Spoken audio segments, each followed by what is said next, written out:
Boa noite a todos. Após probleminhas técnicos, voltamos ao nosso canal aqui. Vamos continuar então. Estamos falando de quê? De sociologia. Estamos falando de uma análise de um outro enfoque. Nós estudamos fundamentos históricos do direito, estudamos fundamentos filosóficos do direito, estamos estudando agora sociologia. Gente, quando eu estudei história do direito, o que eu estudei? Eu estudei que a sociedade ela precisava de alguém para apaziguar os conflitos. Nesse momento que eu preciso de alguém para apaziguar os conflitos, o que eu vou fazer? Eu vou solicitar a uma ajuda externa, que é o direito. O direito é o quê? Conjunto de princípios e regras que regulam ou regulamentam a convivência humana. Filosofia do direito, o que eu vou fazer? Eu vou buscar o quê? Uma atitude reflexiva para aquela norma que está posta, para aquela norma que está elaborada numa lei. E ainda também analisar antes da lei e depois da lei. Ok. Hoje, aula número 3, vamos falar de quê? Vamos falar de cultura. A sociologia é o que? É um estudo sobre enfoque sociológico, sobre enfoque social. Gente, tem algum áudio ligado aí? Não, ajuda aí. Pode desligar os áudios, por favor. Desliga, por favor, o áudio. Vamos lá, então. Então, o que eu quero estudar hoje? Vamos estudar hoje sobre o quê? Vamos estudar hoje sobre cultura. Gente, qual é o conceito de cultura? Gente, o que é cultura para vocês? Vamos lá.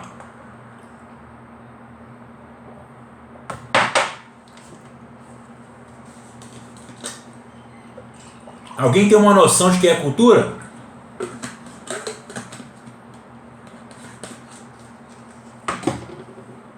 Um de cada vez.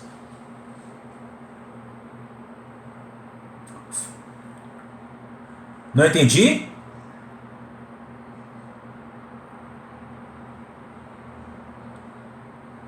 Também. Faz parte. Isso. Mariana, fala também. Você falou.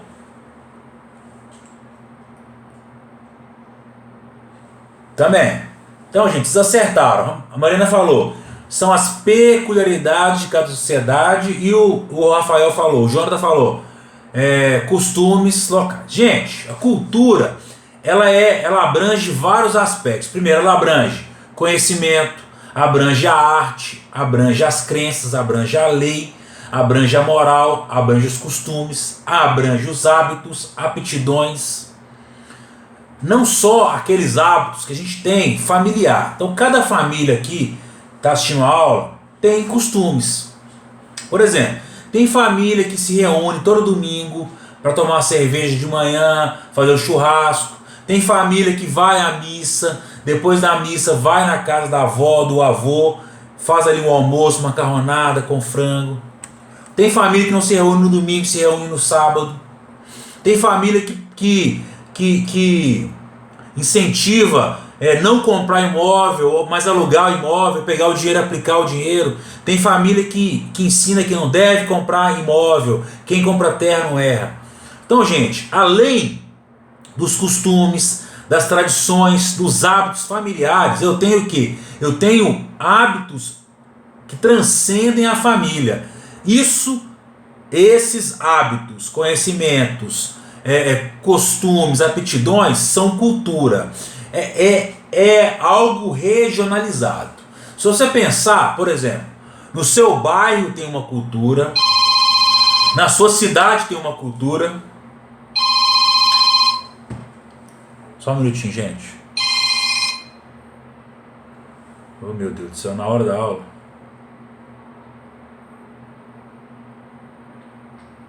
Perdão, gente. A sua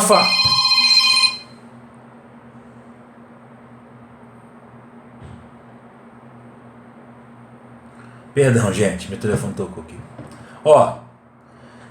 Se você pensar, o seu bairro tem uma cultura, a sua cidade tem uma cultura, o seu país tem uma cultura, o seu continente tem uma cultura. Então eu posso analisar esse aspecto cultural sobre vários aspectos. Primeiro, no seu bairro. Tem bairro que tem uma cultura de quê? Por exemplo, lá onde eu morava, quando eu era criança, no dia 25, 24 de dezembro, o que a gente faz? A gente reúne com os nossos amigos de infância, tomamos uma cerveja, fazemos churrasco, samba. É uma cultura do meu bairro. Agora tem bairro que tem outra cultura. Então, gente, vamos analisar o seguinte: a cultura, ela é local e ela pode ser também transcender a localidade. Ela pode ser regional, no bairro, na cidade, no país. Então vamos lá. Primeiro, costumes. O Brasil tem um costume, o México tem outra. Por exemplo, festa junina é um costume nacional, principalmente no Nordeste. O frevo é uma cultura do Nordeste. O samba é uma cultura do Rio. O rock, cultura do sul do país, Brasília, né? Começou com Legião Urbana, outras bandas aí. Então, quer dizer, vai variar de local para local.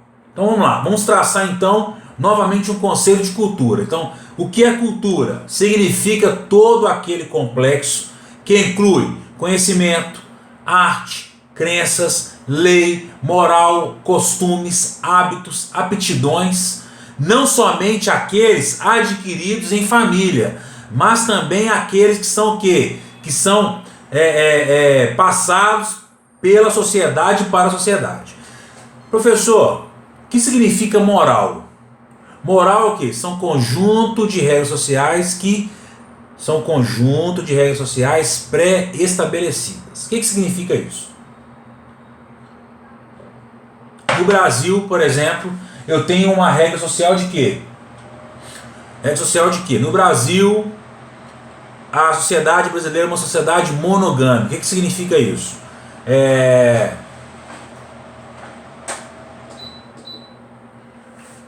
O homem casa com uma mulher só.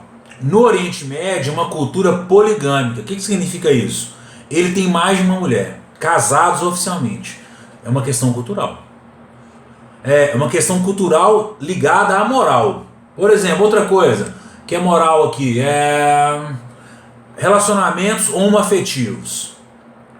Em alguns países da Europa é uma coisa normal. Uma coisa já normal há muito tempo. No Brasil, há poucos anos que é considerado uma união estável. Salvo engano, 2011, que o STF entendeu que a união estável pode ser feita entre casais do mesmo sexo. Então, gente, isso é uma questão de quê? Uma questão cultural ligada à moral. E a lei? O que é lei? Lei é o conjunto de princípios e regras que vai reger e vai regulamentar uma sociedade. No Brasil eu tenho leis que vão o quê? Que vão regulamentar, que vão regular a sociedade brasileira. Na Europa, na Inglaterra, eu tenho um determinado ordenamento jurídico que vai regular, que vai regulamentar aquela convivência. Então quer dizer, cada país tem a sua cultura, cada país tem a sua moral, a sua ética, as suas crenças. Por exemplo, no Brasil temos o quê? Uma pluralidade de religiões, o candomblé, o espiritismo, o evangélico, o católico. Na África predomina o quê? As religiões já do candomblé, misticismo. Na Inglaterra predomina o quê? O protestantismo.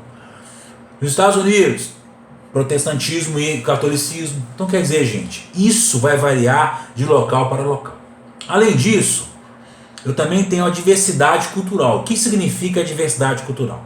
Eu tenho 3 modalidades de cultura. Eu tenho a cultura erudita, a cultura vulgar e a cultura elitista. Vamos lá então definir cada uma delas. O que vem a ser cultura erudita? Cultura erudita é o que? É aquela considerada superior. Normalmente ela é apreciada por um público com maior acúmulo de capital e tem acesso a algumas modalidades restritas às demais classes sociais. Por exemplo, museu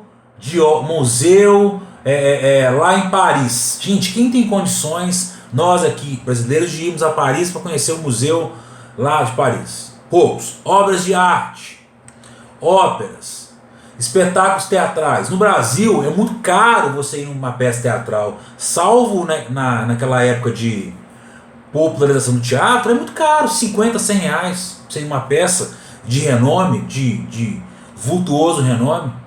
Uma obra de arte para você conhecer, para você ter na sua casa, para você ir numa ópera, eu nunca fui, é caro. Então quer dizer, isso é o que? Uma cultura erudita, é para uma minoria que detém um grande poder econômico. Eles pagam porque eles não fazem falta para eles. Nós, né, classe média, classe mais baixa, nós não temos condições de gastarmos dinheiro com isso. Por exemplo, cinema, 30 reais, é caro. Né? Hoje até o estádio de futebol ficou caro. Antigamente, quando eu ia no campo, década de 90, geral era 5 reais. Hoje o ingresso é 40, 50 reais. Você tem que fazer um sócio torcedor para você ir no campo. Você paga 100 reais por mês para você ter acesso ao jogo. Por ano você paga 1.200 reais. Quer dizer, está virando o que era popular, está virando erudito. Ok, queridos? Então, novamente, o que é uma cultura erudita? Ela é considerada superior. Então, aquelas pessoas que são eruditas, que gozam dessa cultura, se sentem superior às que têm uma outra cultura de menor poder aquisitivo. Então, o que é uma cultura erudita? De novo, é aquela considerada como superior, normalmente apreciada por um público com maior acúmulo de capital. Então, quem tem maior condições financeiras vai usufruir disso. Exemplos: museus, obras de arte, óperas, espetáculos teatrais. Beleza.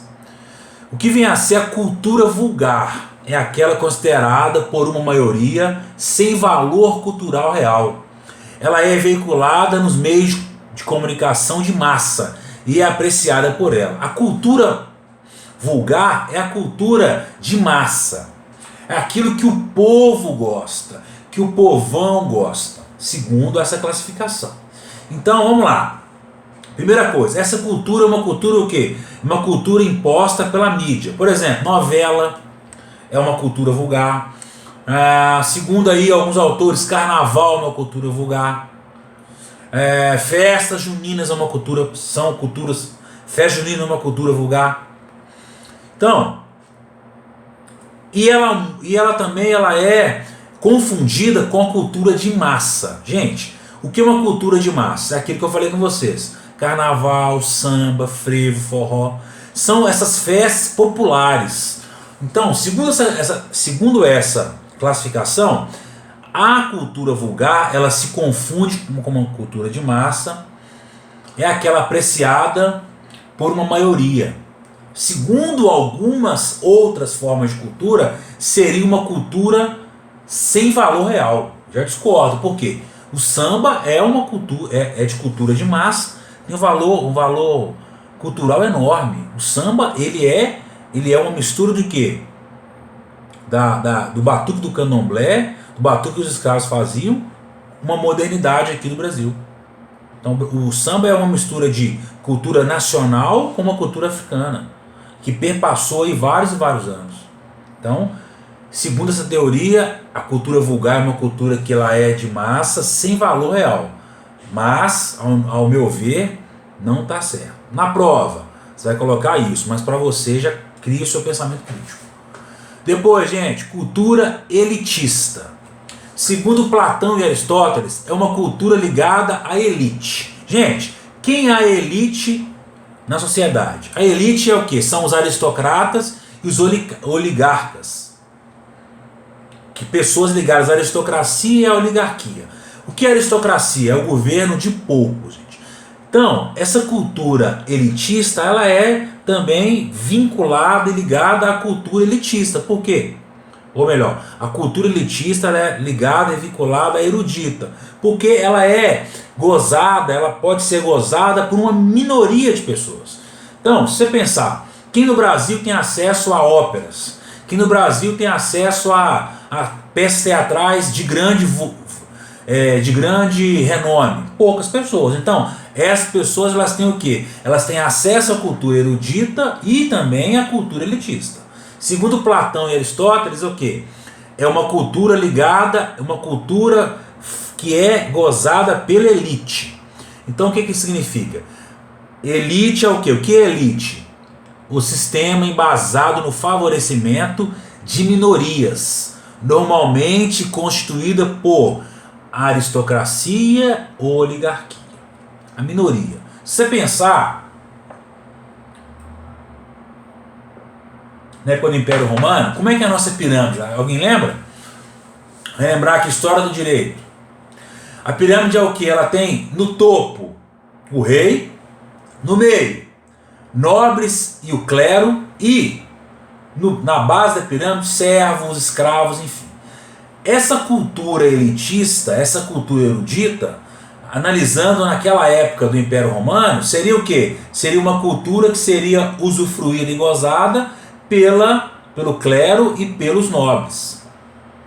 Ao longo da história, surgiu uma nova classe social, que é o que? A burguesia. A burguesia, ela tomou conta de todo o aspecto econômico ali, ó. Quando o feudalismo rompeu, a burguesia, o que ela fez? Ela se fortaleceu, colocou o rei no poder e ela foi ganhando espaço, crescendo, até ela sufocar a nobreza.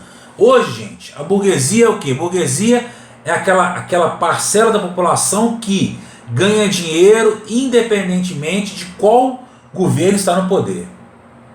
Se for o PT, for o PSDB, for o PSOL, for o Bolsonaro, for o Lula, for o Moro, qualquer pessoa que estiver no poder, eles vão ganhar dinheiro por quê? Porque o sistema é feito para eles.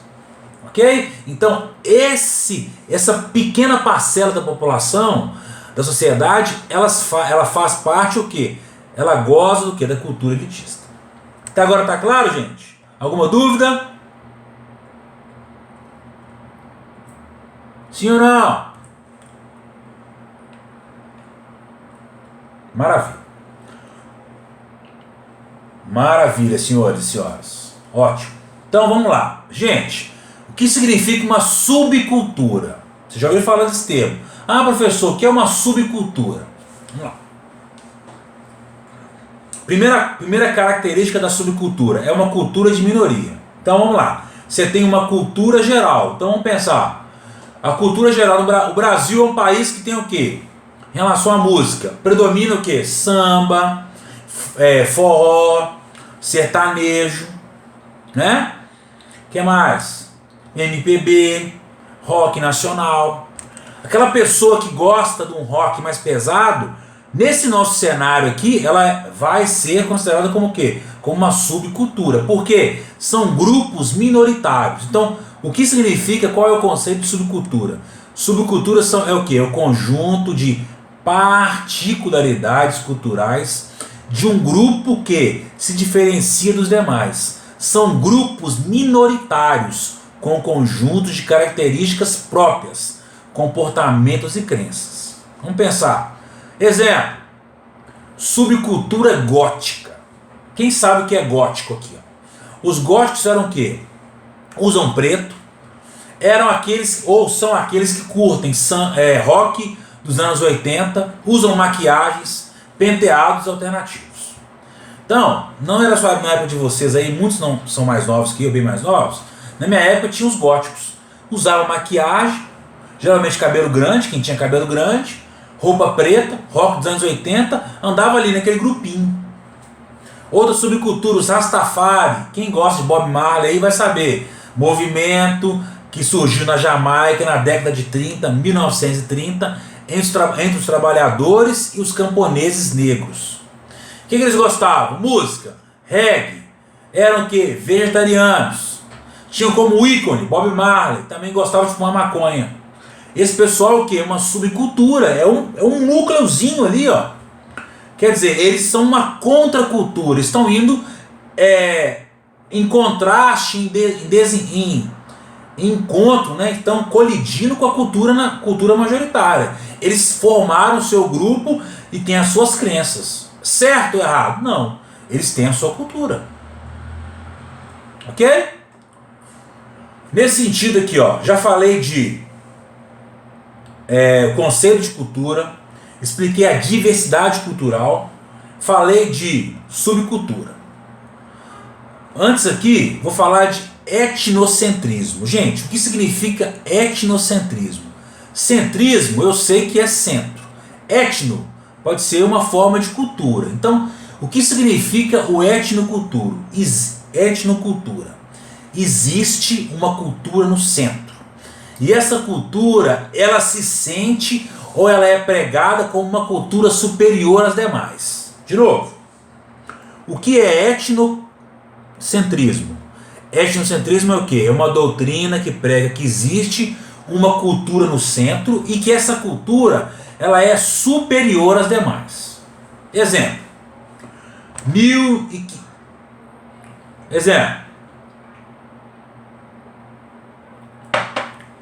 Brasil colônia. Os portugueses chegaram no Brasil. Tinha o quê? Tinha os índios. Gente, presta bem atenção. Os índios, eles eram os donos do país. Eles eram aqueles que gozavam e usufruíam da terra. Chegaram os portugueses com a desculpa: nós descobrimos o Brasil. O que eles fizeram? Incutiram o quê? A cultura portuguesa nos índios. Trataram a cultura portuguesa como o quê?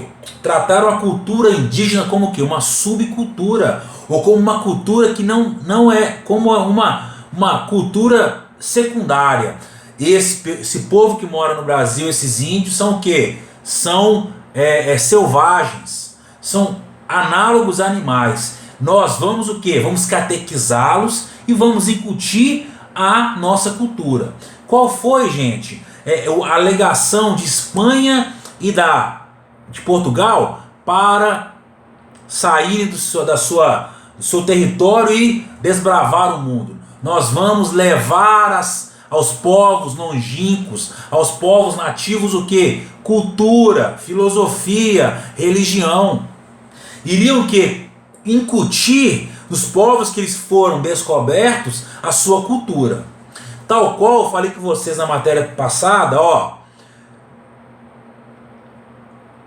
Estão me ouvindo?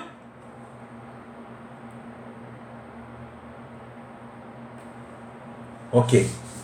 Tal qual eu falei na matéria passada, ó. Os portugueses aplicaram no Brasil a lei portuguesa. A lei que era emanada pelo rei de Portugal, ela foi aplicada no Brasil. Tal qual era feito com a moral, tal qual era feito com a cultura. A cultura portuguesa era incutida no Brasil, nos índios. Isso é o que? Etnocentrismo.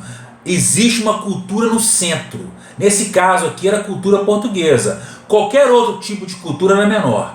Qualquer outro tipo de cultura era relegada a nada.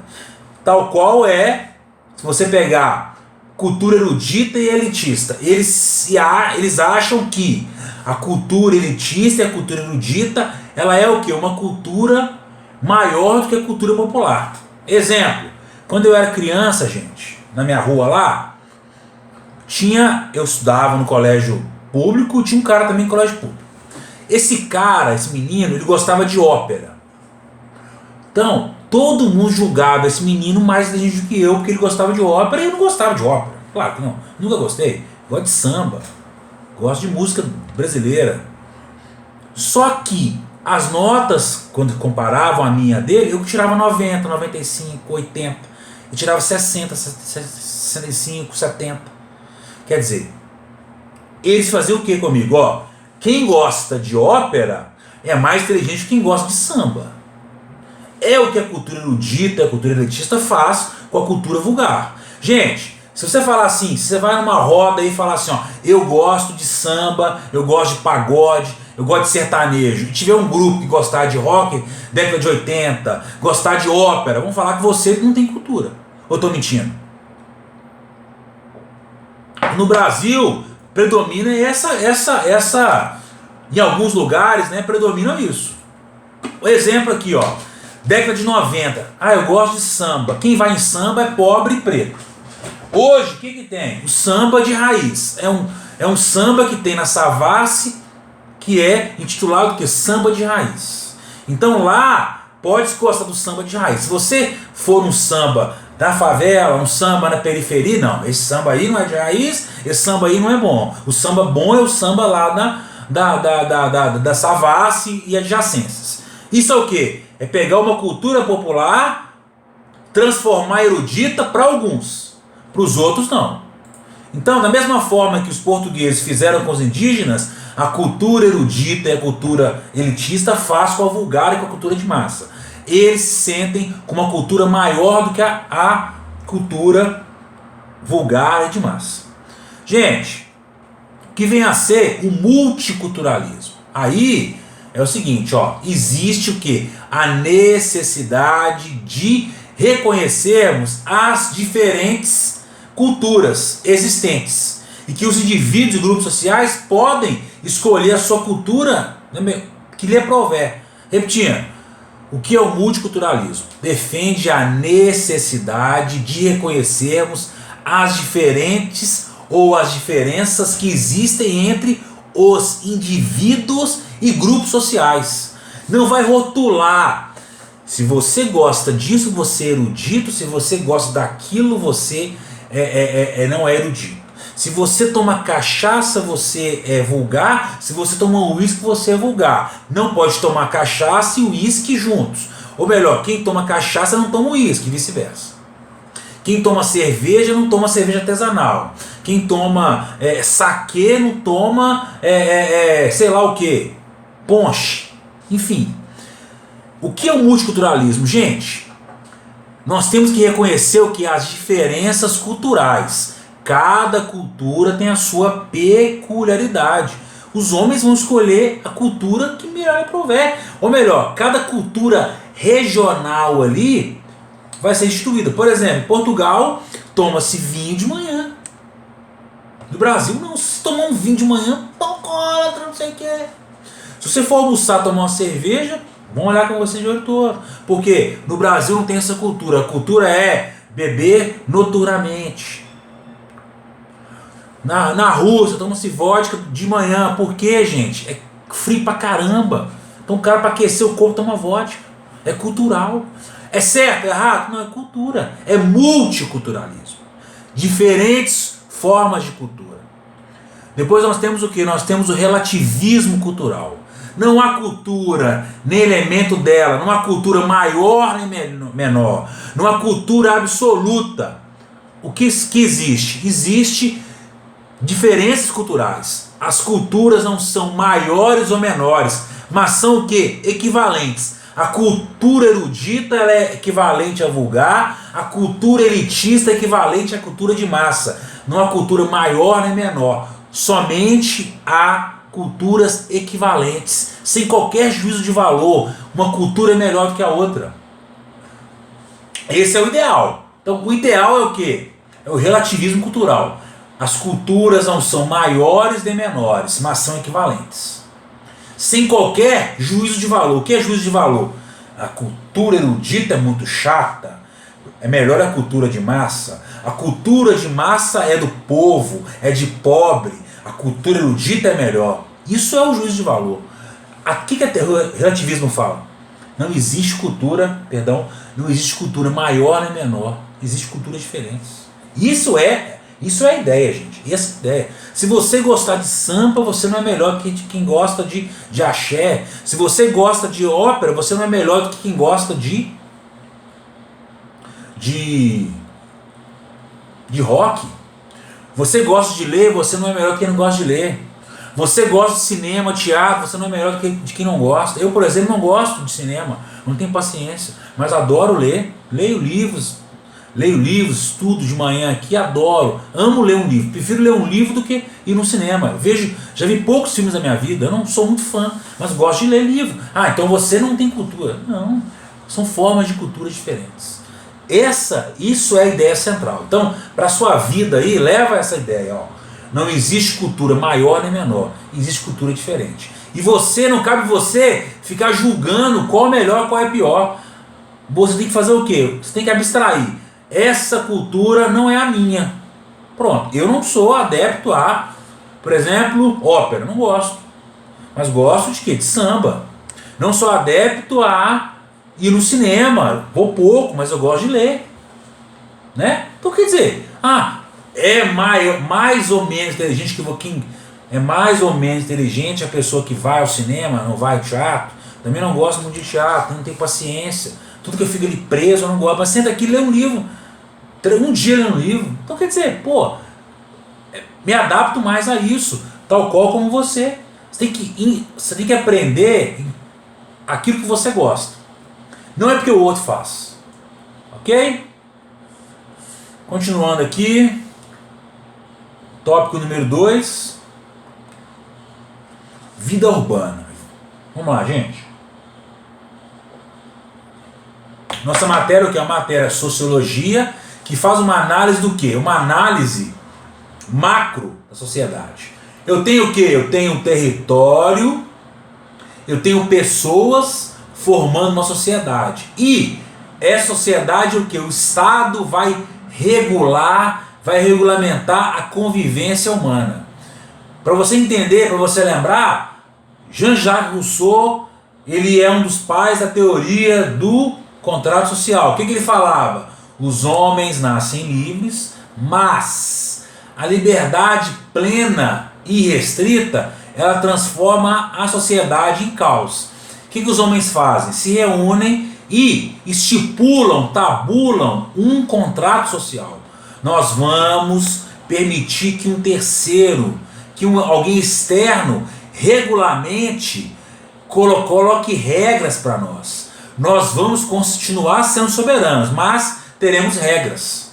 Isso é o que? Isso é a ideia de território, é a ideia de Estado. Nesse prisma eu tenho o que? Eu tenho uma sociedade, eu tenho um Estado que vai regulamentar. E o que a sociologia faz? Ela vai analisar esse macro, vai analisar as relações sociais entre indivíduos e essas relações entre indivíduos para com os demais. Ok? Ok. Vida urbana, gente. Na antiguidade, não era tal qual é hoje. A vida urbana na antiguidade, como é que era? Eu tinha o quê? Eu tinha algumas cidades, como Esparta, Atenas e Roma. Qual era o modelo? Era na Grécia chamada polis. Eu tinha um território, onde eu tinha um administrador, e ali o quê? Viviam as pessoas viviam as pessoas ali dentro daquele território. Gente, uma análise sociológica. Desde essa época, os mesmos problemas sociais existem. Qual sejam? Falta de saneamento básico, excesso de lixo e poluição. Na Grécia, Roma, em Esparta, Atenas e Roma, tínhamos os mesmos problemas de hoje. Falta de saneamento básico. Você vai no bairro vizinho seu aí, não tem saneamento básico. Você vai no Arrudas, céu aberto. Uma vez eu estava trabalhando, viajando, isso foi em 2006, sim, 2006. Trabalhava numa empresa de engenharia, eu era técnico, eletrotécnico, e fui fazer um serviço em Recife.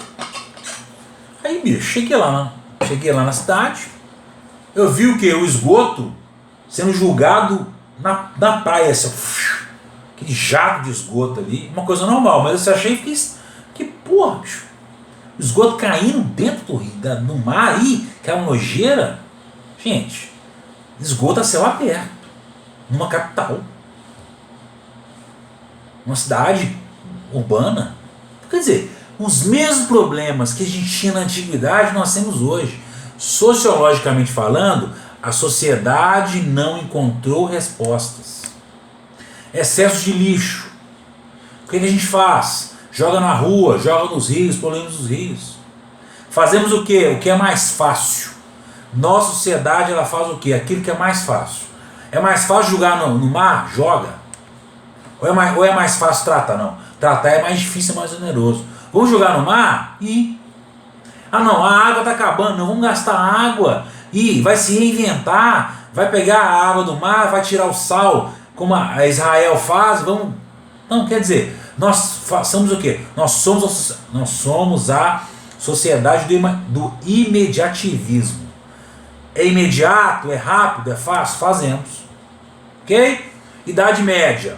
Como é que é a Idade Média?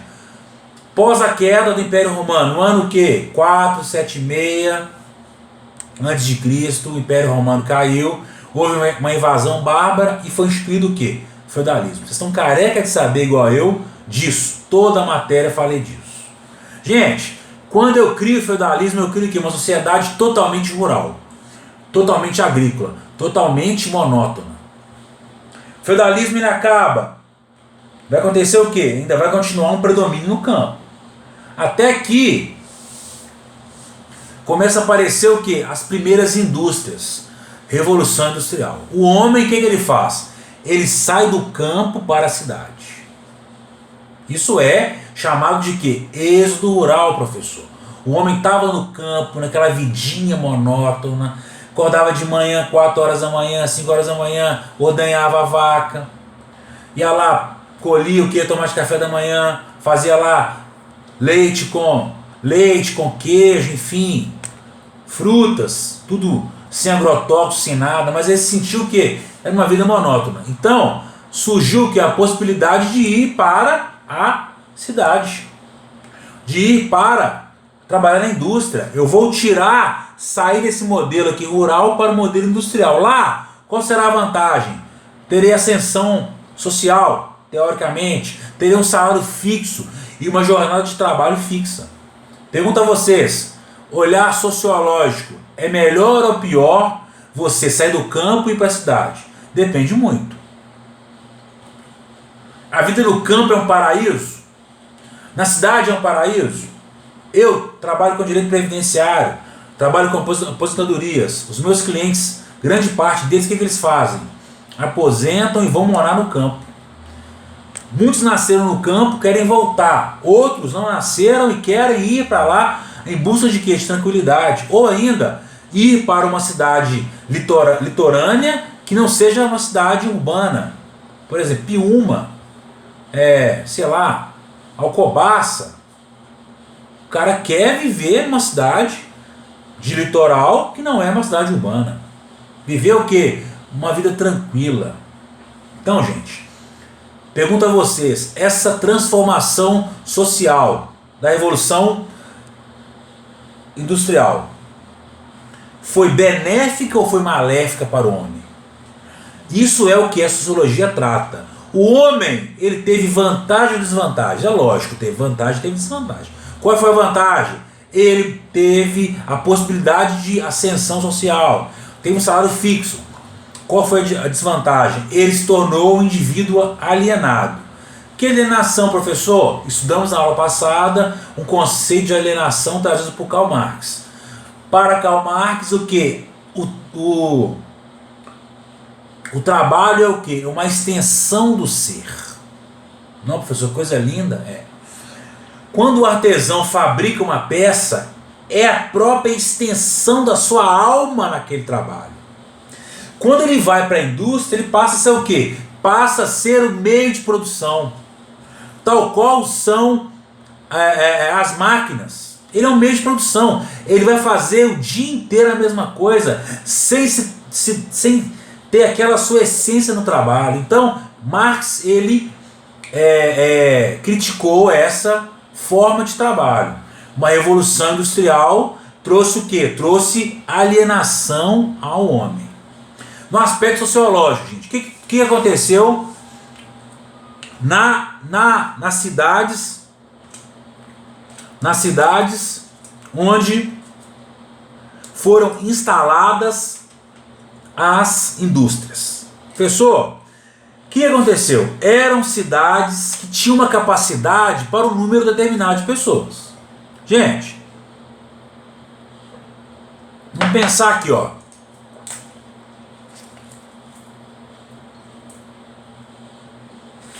Vamos pensar aqui, ó. Campo Belo. Interior de Minas, cidadezinha pequena. De repente, se instala uma fábrica da Mercedes lá. E vão ter hipoteticamente 20 mil postos de trabalho. É uma coisa assim. Só para fins didáticos. Gente, em um ano vai haver o quê? Vai haver uma superpopulação, vai haver o quê? Marginalização, vai haver o quê? Poluição, vai haver o quê? Um crescimento desordenado.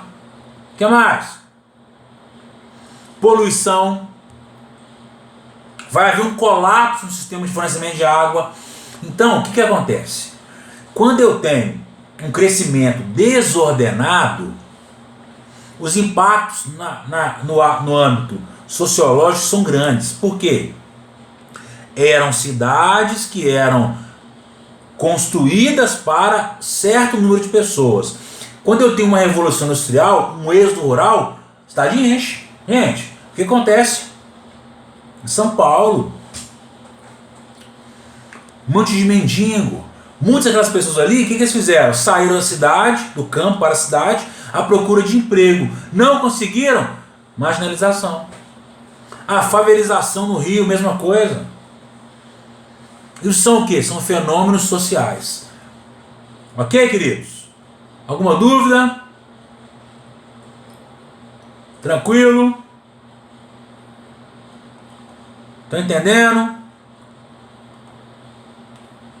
Então vamos lá então. Para vocês então, crescimento desordenado. Vamos lá então, tópico 3. Sociedade da informação e sociedade do conhecimento. Gente, nós falamos na aula passada de quê? De modernidade e pós-modernidade. O que marcou a pós-modernidade? Segundo a maioria da doutrina, a pós-modernidade começou no ano de 1950. A pós-modernidade instaurou o quê? Instaurou na sociedade uma forma de consumo desenfreada. Ok, professor. E, decorrente disso, surgiu o quê? A sociedade da informação. Quem foi o autor? O autor dessa teoria é o nosso amigo Manuel Castells, um espanhol, que ele cunhou essa teoria. O que quer dizer então sociedade da informação?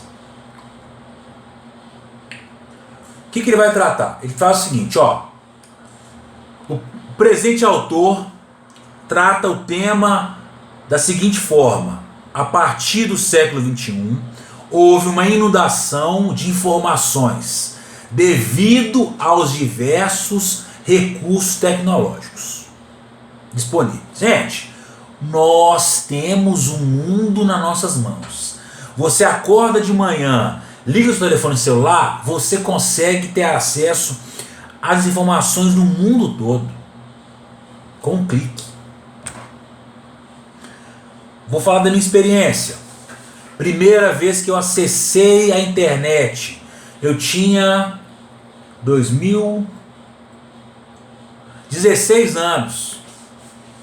Eu estava lá na sala de informática do Cefet. Eu fazia curso técnico de eletrotécnica.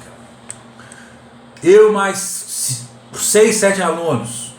Um computador. Sentei assim na frente.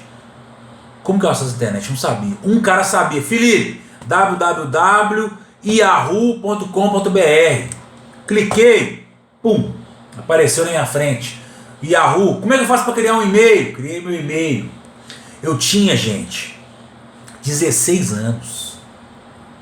A minha filha tem 5 anos. Ela acessa o tablet com uma maior facilidade do que a minha mãe. Ela liga a televisão e coloca lá na TV a cabo e assiste as séries que ela gosta. Ela vai no YouTube e vê aquilo que ela gosta. Nós, hoje, a sociedade hoje é uma sociedade o quê? Da informação. Nós temos acesso a uma enxurrada de informações. O que esse autor falou? Então, nós vivemos hoje o quê? Não é uma sociedade industrial, não é uma sociedade pós-industrial, é uma sociedade da informação, é uma sociedade que tem acesso a uma inundação, a inúmeras possibilidades de acessar as informações disponíveis, porque há uma amplitude, há um avanço tecnológico muito grande, está acessível. Você pode pegar o celular, o tablet, o seu telefone, o seu relógio de acesso, está tudo na sua mão. Ok? Essa é a ideia do nosso amigo Manuel Castells. Gente, um outro autor chamado George Whitehead, o que ele falou? Ele trouxe um aspecto sociológico. Professor, a sociologia é sempre ligada ao socialismo? Gente, não é isso. É uma análise do indivíduo. Gente, o que a enxurrada de informações ela traz para o indivíduo? Primeiro ponto positivo, acesso às informações a todo tempo. Gente, se morrer o Bolsonaro agora, 5 segundos depois já tá no tablet. Bolsonaro faleceu. Bolsonaro demitiu o ministro da Justiça. 5 segundos depois já estava todas as redes sociais do mundo. Isso é o quê? Isso é bom. As informações estão o quê? Estão acessíveis a todos. Ok? Então, primeiro aspecto é bom. Ok? Mas vamos lá. Segundo Jorge Weitman, o que ele fala? Ele vai abordar o quê? Ele vai abordar o aspecto da inclusão na sociedade do conhecimento. Presta bem atenção, gente. Toda pessoa que você conhece tem acesso à internet. Ela consegue contratar um pacote de dados.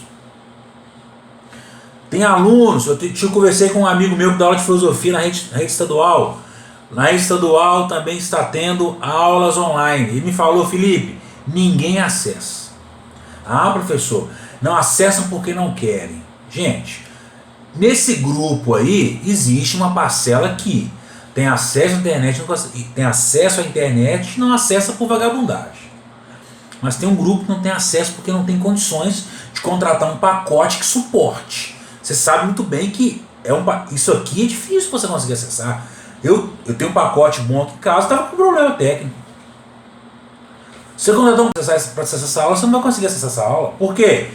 Você não vai conseguir acessar por quê? Porque ela exige uma capacidade maior de dados. Então, quer dizer, essa enxurrada de informações, tal qual o Manuel Castells falou, ela é acessível a todos? Não. Ela gera o quê? Ela gera exclusão social. Se você for nos aglomerados, na periferia, nas favelas, há possibilidade deles fazerem cursos online, fazerem faculdades online. Nós sabemos que a faculdade online tem um preço mais acessível. Então você que consegue ir na faculdade uma vez por semana, né? O nosso curso é assim. E você vai lá, faz as aulas, faz as provas online, faz uma prova presencial, acessa o material online. Gente, infelizmente não é para todos. Esse cara vai ter que fazer o quê? Fazer um vestibular e estudar numa faculdade 100% presencial. Só que tem um problema, ela é mais cara. Tem um problema, a federal é mais difícil de passar. Ele não está preparado para poder passar. Pergunto a vocês, a sociedade da informação, ela é inclusiva ou ela exclui? Interrogação. E aí? Então, na verdade, a pergunta foi: a sociedade da informação, ela é inclusiva ou ela exclui? Chegamos a um consenso aqui que nessa análise, digamos aí, primária, ela exclui. Por quê, gente?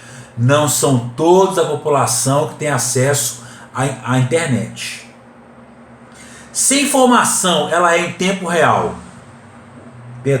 se a informação ela é um modo de conectar as pessoas, quem não tem acesso a essa informação, ela está excluída. Por que, segundo George Weitman, George W, né, melhor dizendo, fica mais fácil para nós, por que ele exclui? Segundo o nosso amigo George W, porque existe uma enorme distância entre aqueles que dominam as novas tecnologias e aqueles que mal as compreendem. Exemplo, Eu venho de uma forma de que, como é que era banco quando eu comecei a entender? Tinha os caixas físicos e tinha o caixa eletrônico. Você podia optar. Quero pagar a conta. Ia lá no caixa eletrônico, pagava a conta ou pagava lá no presencial. Hoje, você faz praticamente tudo, ou faz tudo pelo caixa eletrônico e pela internet. A minha avó, que tem quase 80 anos, não consegue acessar o caixa eletrônico. Tem dificuldade de sacar dinheiro. Ou ainda, como eu falei com vocês da faculdade, nós sabemos que o curso à distância, 100% online, é uma das grandes formas de quê? De inclusão na educação. Sim, mas nem todos têm acesso. Aquela pessoa que mora no campo, gente, que mora aqui, mora lá, numa zona rural, ela tem acesso à internet? Não tem acesso. Ela está excluída desse mundo. Ela está excluída da sociedade da informação. Então, segundo a análise do nosso amigo Jorge W., o que acontece? Há uma exclusão na sociedade da informação. Dados estatísticos. Presta bem atenção nisso aqui. Na América Latina, 3,2% da população tem acesso à internet. Não é nem 5%, gente. Então você e eu, nós somos o quê? Privilegiados, porque nós temos acesso à internet. Estamos aqui numa aula online. Na Europa, 75% tem internet. Puta que pariu. Quer dizer, eles têm uma sociedade de informação inclusiva. 25% não tem. É a minoria. Nos Estados Unidos, 54% tem. Um pouquinho mais que a metade. Do Brasil não tem os dados aqui, mas na América Latina são 3,2%. Gente, é muito pouco. Muito pouco. Então quer dizer, na análise sociológica do nosso amigo Jorge W., o que ele fala? A sociedade da informação, ela é uma sociedade que exclui. Porque aquelas pessoas que não têm acesso à informação estão excluídas. Ponto final. Essa é uma análise sociológica. Ok? Vou voltar um ponto aqui, deixa eu ver aqui.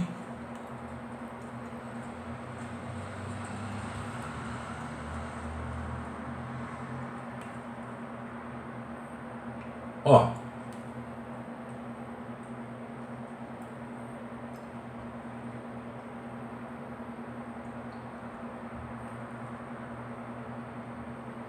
Só um minutinho.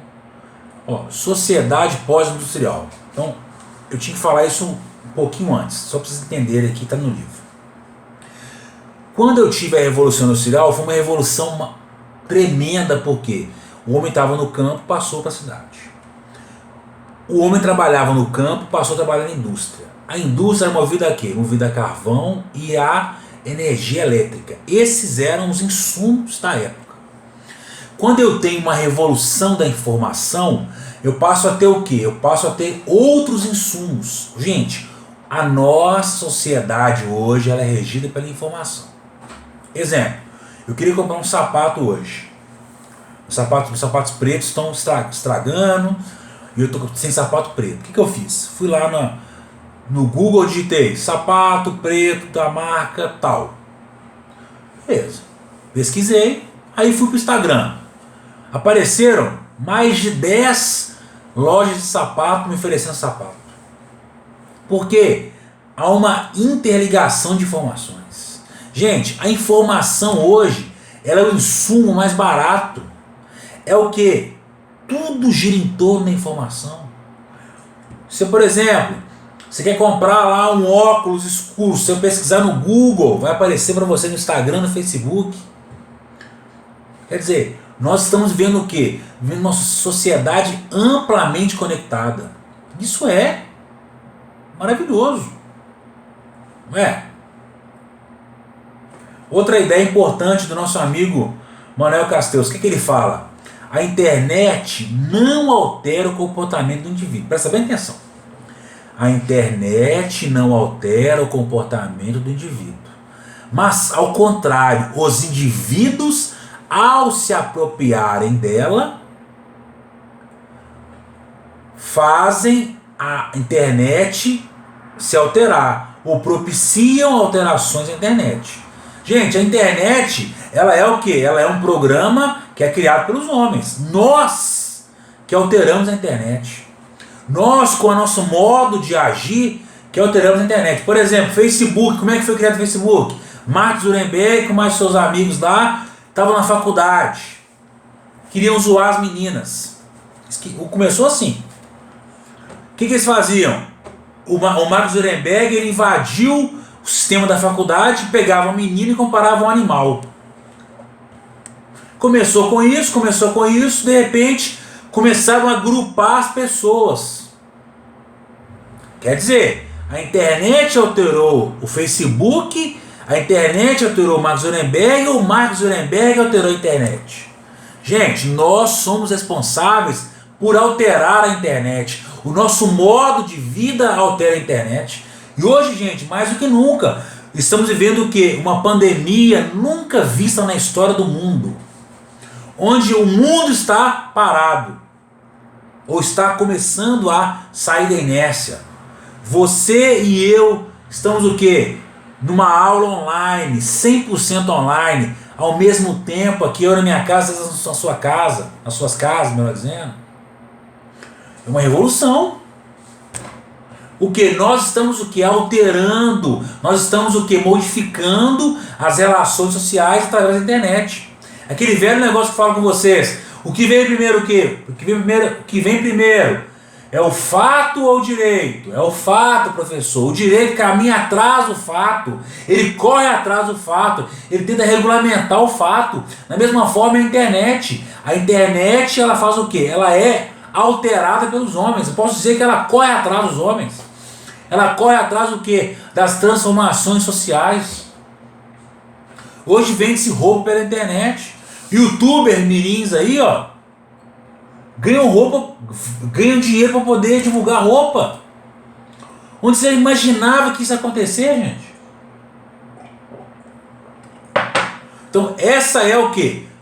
É a sociedade da informação ou a cyber sociedade.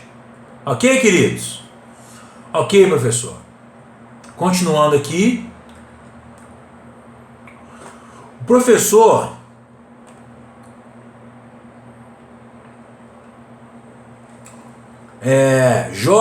Gaetano Lomonaco, professor Gaetano Lomonaco, ele fez uma análise sociológica também. O que ele falou? Sociedade da informação versus sociedade do conhecimento. Falei com vocês o seguinte, gente, nós temos um universo nas nossas mãos. Nós temos um universo nas nossas mãos. Você acordou de manhã, ligou seu telefone e você vê tudo que aconteceu no mundo em 5, 10 minutos.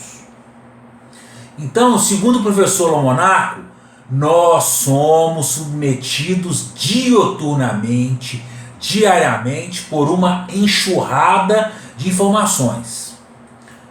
No mundo, por ano, são produzidas 1,5 bilhão de gigabytes de informação. Eu nem sei quantificar isso. Repetindo, anualmente é produzido no mundo 1,5 bilhão de gigabytes de informação. Gente, é uma coisa maluca. Se você ligar, por exemplo, o rádio, tem informação. Se você acessar a internet, tem milhares de informações. Televisão, internet, rádio, celular. Você pode ficar maluco. Então, o que o professor Lomonaco fala? Ó, nós somos submetidos a uma enxurrada diária de informações. A questão é a mente humana, ela aguenta essa overdose de informações? E aí, gente, o que vocês acham? Nesse prisma aqui, segundo o professor Lomonaco, a nossa mente, ela faz o quê? Ela faz uma seleção natural das coisas. Aquilo que é importante, ela vai armazenar. O que não for importante, ela vai descartar. Se você fosse absorver toda a informação que você recebe, você ficaria maluco. Por quê? Não há capacidade humana de você absorver toda a informação. Por exemplo, aqui hoje na aula. Tá me ouvindo? Passei aqui mais ou menos 50 páginas do livro. Você vai absorver uma parte que seu cérebro fixou. Você vai ler a matéria amanhã e você vai fixar mais um pouco. Entendeu? Não é uma questão, você não consegue armazenar tudo. Então, quer dizer, o nosso cérebro, ele tem uma capacidade de quê? De filtrar as informações. Vem de quê? Essa capacidade vem de quê? Vem da capacidade de concentração e distinção própria do ser humano. Você vai absorver aquilo que for mais importante para você, que você dê mais valor. Por exemplo, eu posso ouvir um funk, eu não vou gravar. Se eu ouvir um samba, eu vou gravar. Posso ouvir uma matéria de direito, eu vou prestar atenção. Uma matéria de moda, eu não vou prestar atenção. Quer dizer, o meu cérebro, o que vai fazer? Ele vai selecionar aquilo que é mais importante. Então, essa é a teoria de Lomonaco. Ok? Depois, nós vivemos o quê? Vivemos uma sociedade do consumo. Foi assim que a gente falou? O que é a sociedade do consumo, gente? É uma sociedade que privilegia o quê? O consumo acima de tudo. Não é assim? Nós estamos Black Friday, novembro. Eu nem durmo pesquisando F5. Né? Nossa, é mais barato. Quer dizer, nós somos o quê? Nós somos fomentados a consumir dioturnamente sem qualquer critério.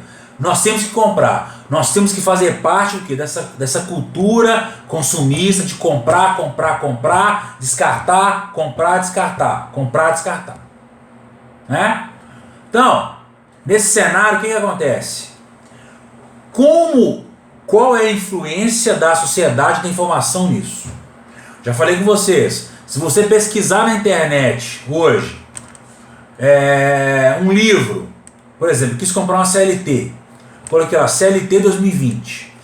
Amazon, comprei na Amazon. Depois, Submarino mandou mensagem, estava lá no Instagram, Submarino, americanas.com. Quer dizer, se você pesquisar uma coisinha, vai aparecer 1, 2, 3, 4, 5 empresas. Por quê?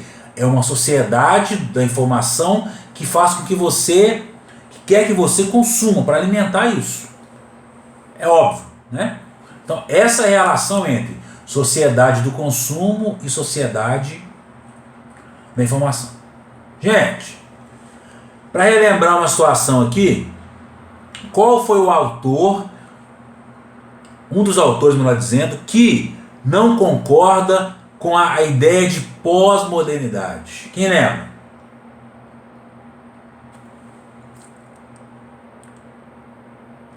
Quem lembra? Ninguém falou? Habermas falou o seguinte: para Habermas não existe essa ideia de pós-modernidade. Pós-modernidade não existe. O que existe é o quê? Uma modernidade ainda em construção. Ok? Gente, vamos lá então. Para terminarmos nossa aula de hoje. Existe para vocês desenvolvimento sustentável? As empresas se preocupam com isso? Vocês acham que a Vale do Rio Doce, ela preocupou com isso? Quando ela determinou a suspensão da atividade daquela barragem? Ou ela correu o risco de a barragem soltar e matar todo mundo? Existe desenvolvimento sustentável? Interrogação. A matéria-prima é inesgotável? Existe crescimento econômico sustentável? Nós vivemos numa sociedade o quê? Que privilegia-se o lucro. As empresas, elas praticam atividades ambientais porque elas são obrigadas. A Vale do Rio Doce, ela exterminou uma cidade. Ela exterminou milhares de famílias, centenas de famílias, melhor dizendo. Ela estava preocupada com a sustentabilidade? Não.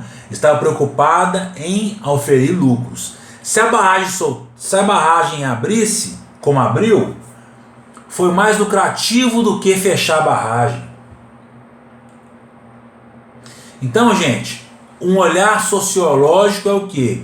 Na sociedade de hoje, onde privilegia-se o quê? A sociedade da informação e o consumo, ao meu ver e ao ver sociológico, não existe esse papo de desenvolvimento sustentável. Isso é a teoria. Na prática, as empresas estão o quê? Voltadas única e exclusivamente para o lucro. Elas têm projetos e programas ambientais e sociais para mascarar, para ludibriar o sistema. Mas na prática sabemos o quê? Que elas tentam buscar de todas as formas infringirem as leis ambientais para oferir lucros maiores.